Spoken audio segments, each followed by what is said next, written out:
Hey everybody, welcome to Red Shirts Never Die. This is my twin brother Don. And this is my twin brother Ron. We are on a quest to become Trekkies. And we got our work cut out for us because although we know the lore, of course we do, we've seen the movies, we have never seen any of the original episodes. Not a single one, but all of that's going to change. We want to invite you to join us on this journey as we watch every episode from every series in Star Trek.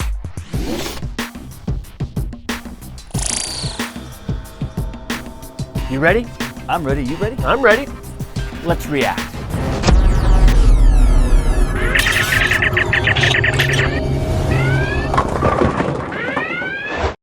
We're about to get indoctrinated in Star Trek. This is going to take us back to our childhood because our dad watched this show religiously. We were too young. Our job was just to change the channel for him before remote controls. All right, let's go. The cage. Those are some pretty good special effects. Are these 1960s special effects, or did Paramount update them? God, that's really good special effects though, man, for the 60s. Yeah. Now that guy, whoever that guy is, he looks the part. Dude, he's a good looking guy. That's like a model mated with a professional athlete. E-basic maneuvers, sir. Steady as we go. So it looks like they're getting a distress signal. Is that what it is? It's an alarm going off, though. It's a radio wave, sir. We're passing through an old-style distress signal. All right, so they're getting a distress signal from 18 light years away. So that was 18 years ago that the distress signal was sent out. I got to pay attention. I'm so wrapped up in trying to figure out who these actors are. I've never seen them before. And now you're tired and You bet I'm tired. So this captain is a good-looking guy. He's a stud. But William Shatner had a swag about him that he doesn't have. Really? You think so? I do. I mean, I like him, don't get me wrong, but man. Yeah. Well, William Shatner has his strengths. I mean, again, we haven't seen any of the Star Trek, so who knows how it's going to... Yeah, but I saw Shatner in a couple Columbos from the 70s, and dude, he's got a flair about him. I'm tired of being responsible for 203 lives, and I'm tired of deciding which mission is too risky and which isn't, and who's going on the landing party and who doesn't. Heavy lies the crown issue here. He's commanding 200 and plus people, and the stress is getting to him. you, an Orion trader dealing in green animal women slaves. The point is that this isn't the only life available. Green animal women slaves? That sounds interesting. Now you're beginning to talk like a doctor. Bartender. Take your choice. We both get the same two kinds of customers, the living and the dying. This is some pretty elevated dialogue. Dude, I was just gonna say this is really good. This is so out of its time. You go back and watch 60s stuff, it's corny. This is pretty deep, a lot of it. I like it. Mr. Spock here. We're intercepting a follow-up message, sir. There are crash survivors on Talos. So they have survivors. They've detected survivors on this planet.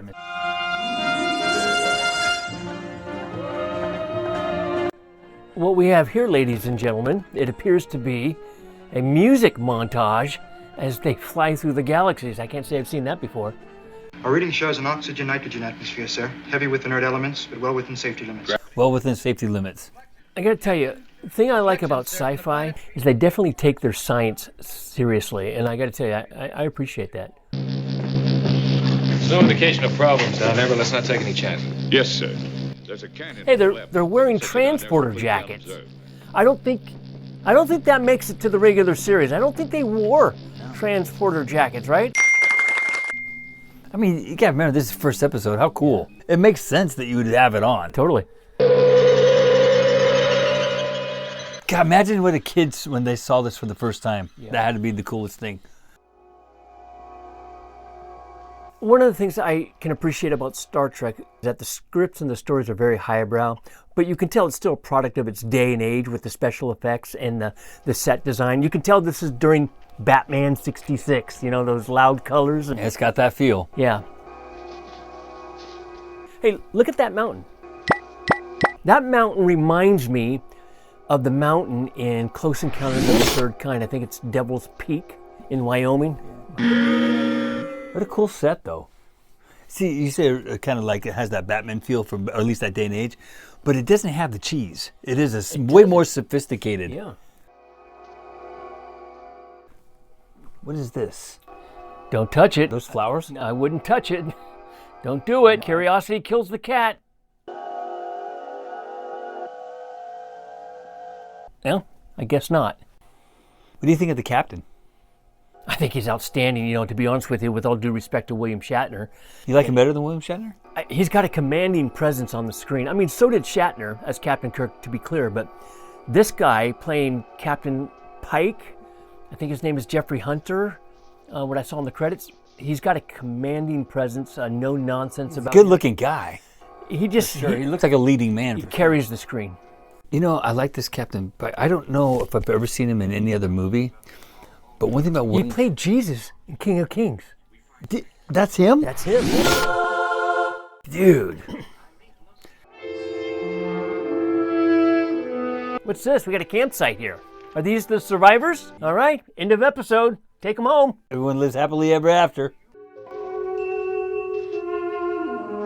Blonde bombshell, blue eyes. Look at her. Look at those eyes. Oh, man. Some brains. Look at those aliens. Look at the heads throbbing. Did you see that? That is incredible makeup for its day and age. In fact, that would stand today.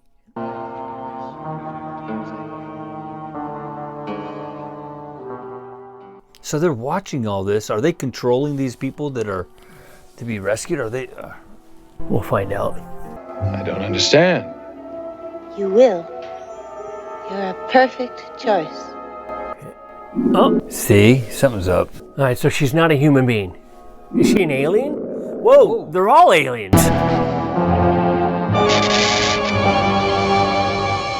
Well, that'll take a grown man down. Alien pepper spray? Dude, they all just disappeared. So are they all aliens? Are they're Was it a mirage? Did these guys bait them? I don't know. What are they shooting at? The rock? They're trying to get through those doors, but it ain't given. So the brain people disappeared in there. Brain people. I don't know what to call them. Did they say what the planet's name is? I don't know. I missed it with all my babbling.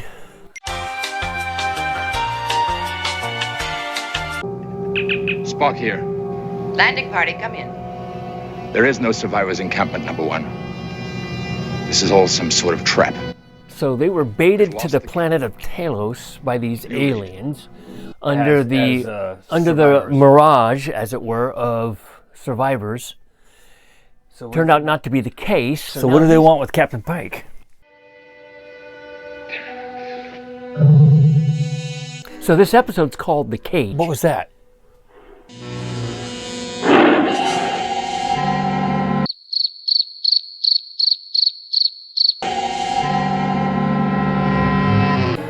It's a man in a rubber suit. All right, so is this a museum? Is this a I think it's zoo? a zoo or museum or something like that. All right, so here's the alien. It's got to be a museum. It's got to be a zoo. That's a butthead. Those are buttheads. Commander, you can read my mind, I can read yours. If that's not a butthead, I don't know what is. Butthead. Wow. Still, it's hilariously awesome, that makeup, though. An illusion, placed in our minds by this planet's inhabitants. It was a perfect illusion. They had us seeing just what we wanted to see. Human beings. How do you defeat an enemy that can control what you see and hear? How do you defeat an enemy that can also read your mind? The inhabitants of this planet can read our minds. They can create illusions out of a person's own thoughts, memories, and experiences, even out of a person's own desires. See? How do you defeat an enemy like that? When you can't trust what you see, you can't trust what you hear, and they have full access to your own mind. If we start buzzing about down there, we're liable to find their mental power is so great, they could reach out and swat this ship as though it were a fly. Man, this is good. This is really good writing. It's so common sense. It's like a real conversation. Longer hair, different dress, but it is you. The one the survivors call Vina. So that is Vina. Okay.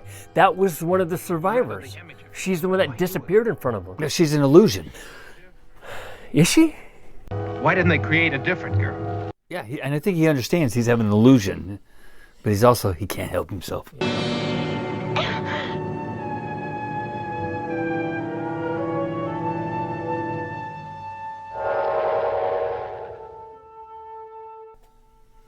Now he's out of it? All right, so Vina. An illusion, a human, or an alien? What say you? An illusion. A product of his mind.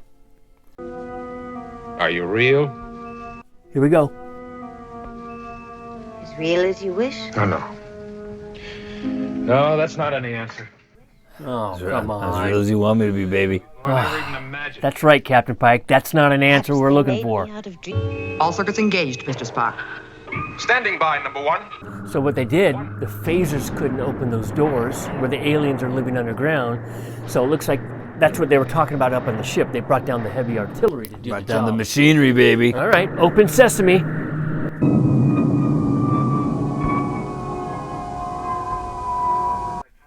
She didn't go. She wouldn't go.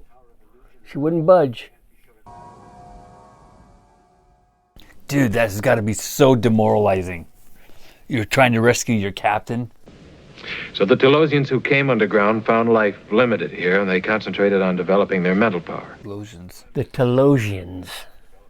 When dreams become more important than reality, you give up travel, building, creating. When dreams become more important than reality, you basically give up on life. That's interesting. It's like that old saying, you're so heavenly minded, you're no earthly good. Yeah. You said you weren't real, remember? Uh-oh. I'm a woman, as real and as human as you are. Are you?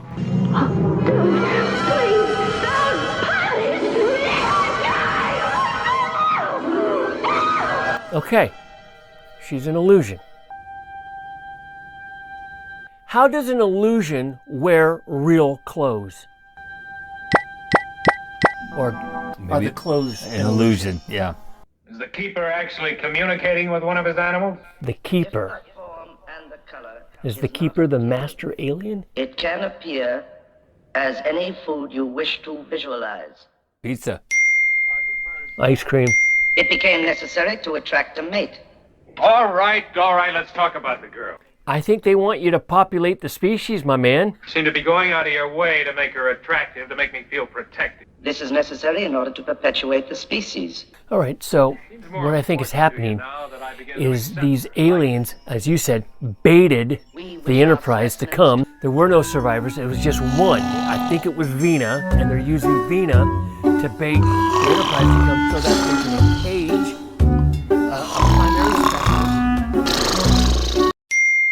Look, there's a horse. He was talking about that earlier. he talked about that when he was kind of getting treated by the doc and having a bad day.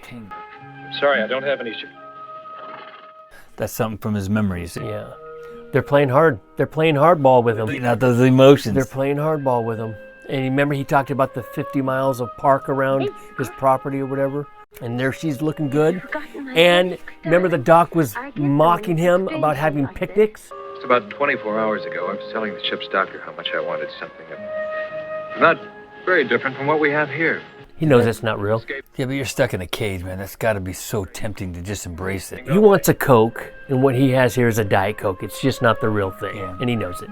But we're not here, neither of us. We're in a menagerie, a cage. No. He's able to diagnose their strategy so well, keep his emotions separate. Stronger man than I. Is that why they want us? To build a colony of slaves? Stop. See, that's the highbrow of Star Trek that I read about. They read my thoughts, my feelings, my dreams of what would be a perfect man. Thank you. Hello. Thank you very much. Thank you.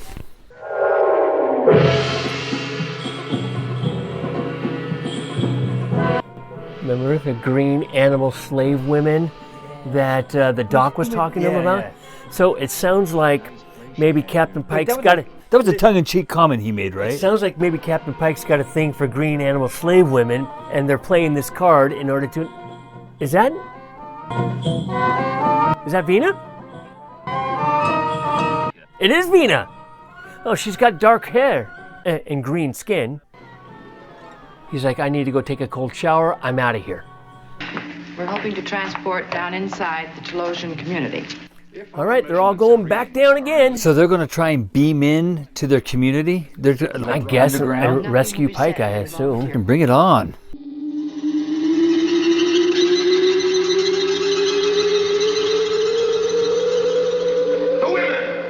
Wait a minute. I think I'm picking up a theme here. You got a blonde, a brunette, and a redhead.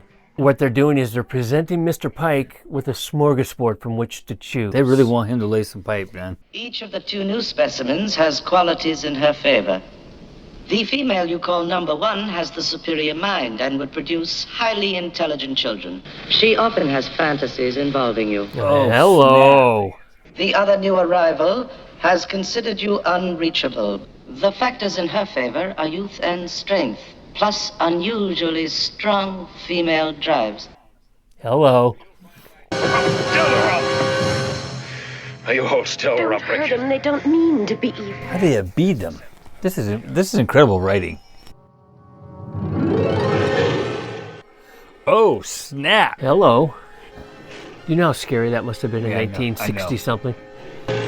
You stop this illusion or I'll twist your head off. Oh, he's just trying to scare him. It's all an illusion. And back to normal. I'm willing to bet you've created an illusion this laser is empty.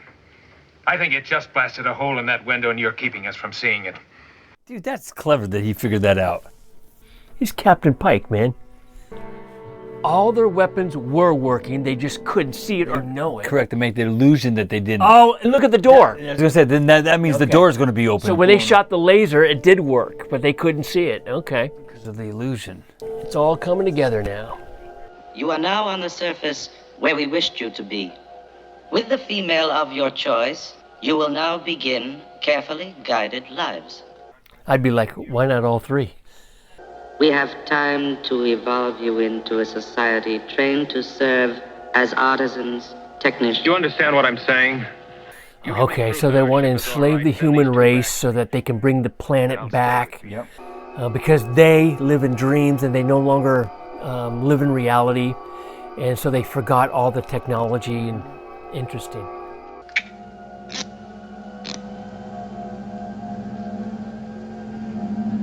It's wrong to create a whole race of humans to live as slaves. I don't think they counted on human beings not liking slavery very much. The customs and history of your race show a unique hatred of captivity. This makes you too violent and dangerous a species for our needs. Unfortunately, They can't use you. it's an indictment on the human race, and it's true. What's going on here?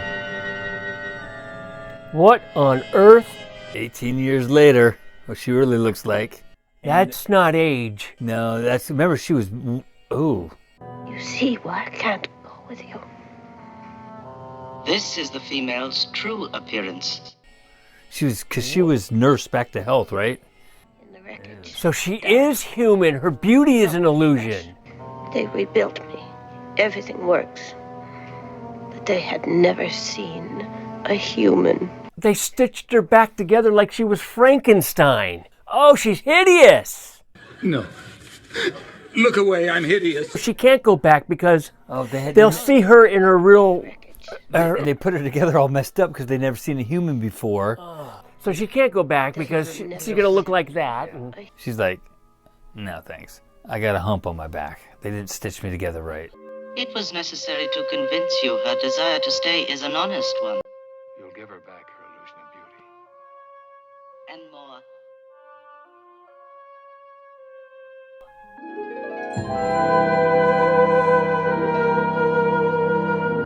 oh, look at that. They restored the illusion of her beauty and gave her the illusion of her perfect man, which is Pike. Pike! And they live happily ever after. I dig that. She has an illusion, and you have reality. She has the illusion, you have the reality. May you find your way as pleasant. Oh, wow. That's really well done. All deck show ready, sir.